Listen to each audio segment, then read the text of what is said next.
Our first introduction to the Toydarian species was Watto in The Phantom Menace. He's shown to be a cruel slave owner, slimy businessman, and gambling addict. We get to meet more Toydarians in the Clone Wars, and they're shown to be everything Watto is not. I thought it was unfair that people who have never seen the series might be painting the species with a broad brush, so today we're going to cover everything we know about Toydarians. I'll have to use Legends information to fill in some gaps, but I'll try to only mention things I think are still true in canon.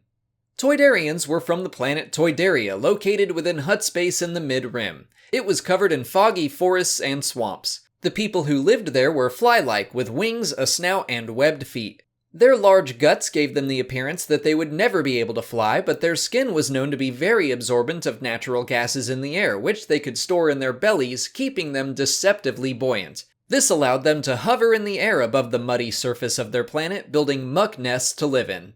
Their society was organized into clans, and noble families displayed their status with clan bells, such as the one seen in Watto's shop.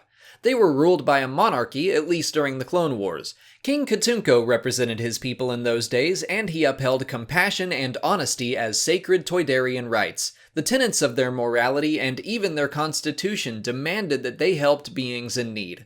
All of those values are polar opposites of the kinds of virtues Watto held. The Clone Wars episode Supply Lines best illustrates the true nature of the Toydarian people. They were initially neutral in the Clone Wars, having no prior allegiance with the Republic or Separatists, but when war came to the nearby planet Ryloth, they were asked to help provide relief to the suffering Twi'leks. While he did not wish to jeopardize their neutrality, King Katunko decided that doing nothing while others suffered was an act of evil. His actions led Toydaria to officially side with the Republic. The ordeal showed that their culture was also one of ritual, using a ceremonial blade to pledge their fealty. In that same episode, Toydarian architecture could be seen, and it reflected their biology, with floating tables and chairs, high ceilings, and a tall audience chamber for the king, where outsiders could stand on floating platforms to address him. As far as we know, Toydarians were not regularly Force-sensitive. In fact, Watto claimed that they were resistant to the Force after Qui-Gon Jinn attempted to mind-trick him. Rather than being Force-resistant, I think it's more likely that the species are strong-minded and stubborn.